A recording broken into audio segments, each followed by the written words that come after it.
Respected viewers, अस्सलाम वालेकुम। उम्मीद है आप खैरियत से होंगे। इस लेक्चर का टॉपिक है the sentence and the phrase. इस लेक्चर में इंशाल्लाह आपको ये समझ आ जाएगी कि सेंटेंस क्या चीज़ है और फ्रेज क्या चीज़ है और इन दोनों में फ़र्क क्या है। पहले आते हैं सेंटेंस की तरफ। अ ग्रुप ऑफ वर्ड्स, ये अल्फाज का मजमूआ होता है which makes a complete sense, जिससे पूरा पूरा मतलब निकलता है। अभी पूरा पूरा मतलब क्या चीज़ है? The sense is not complete unless something is said about something else.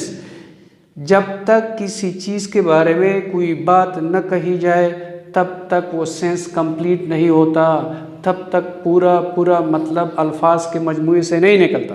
For example, she goes to school, इसमें इस चीज़ के बारे में गोज़ टू स्कूल ये बात की गई है। मतलब शी जो है ये वो चीज़ है जिसके बारे में गोज़ टू स्कूल ये वाली बात हुई है। अब इससे पूरा पूरा मतलब निकलता है। और अंग्रेज़ी में सेंटेंस में जिस चीज़ के बारे में बात होती है उस चीज़ को सब्जेक्ट कहा जाता है, और सब्जेक्ट के बारे में जो बात कही जाती है उसे प्रेडिकेट कहा जाता है। मकसद ये है कि एक सेंटेंस में एक सब्जेक्ट का और एक प्रेडिकेट का होना ज़रूरी है। अगर किसी अल्फाज के मजमूए में या सब्जेक्ट ना हो या प्रेडिकेट ना हो तो उस अल्फाज के मजमूए को सेंटेंस नहीं कहा जाएगा, क्योंकि उससे पूरा पूरा मतलब नहीं निकलेगा। अभी दूसरे में देखें, honesty is the best policy. ये सब्जेक्ट है, ये वो चीज़ है जिसके बारे में इस सेंटेंस में बात की जा रही है, और बात किया है इज़ द बेस्ट पॉलिसी, ये प्रेडिकेट है। और प्रेडिकेट के बारे में ये जाने कि प्रेडिकेट में वर्ब का होना ज़रूरी है। कोई ऐसा प्रेडिकेट नहीं हो सकता जिसमें वर्ब ना हो। इसका मकसद है कि एक सेंटेंस में एक सब्जेक्ट का और एक वर्ब का होना इंतहाई ज़रूरी है। अभी बाज़ दफ़ा हम देखते हैं कि किसी सेंटेंस में जब हम बोलते हैं या लिखते हैं उसमें सब्जेक्ट नहीं लेकर जाता या नहीं बोला जाता, तो फिर वो इम्पेरेटिव सेंटेंसेस होते हैं, उसमें जो सब्जेक्ट होता है वो अंडरस्टूड होता है कि यू है। जिस तरह get out, bring me a glass of water, work hard. अभी इन सेंटेंसेस में जो सब्जेक्ट है वो अंडरस्टूड है कि यू है मगर बोला या लिखा नहीं जाता। उम्मीद है आपको सेंटेंस की समझ आई होगी। अभी आते हैं फ्रेज की तरफ।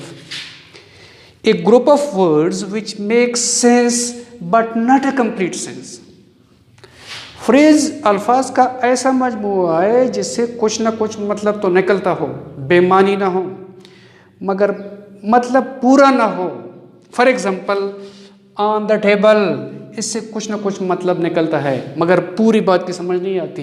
इन द एयर, हवा में, पूरी पूरी बात की समझ नहीं आती।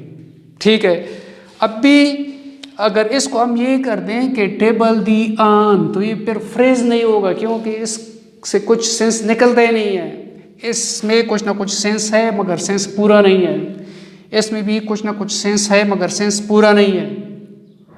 इसको अगर मैं ये कर दूं कि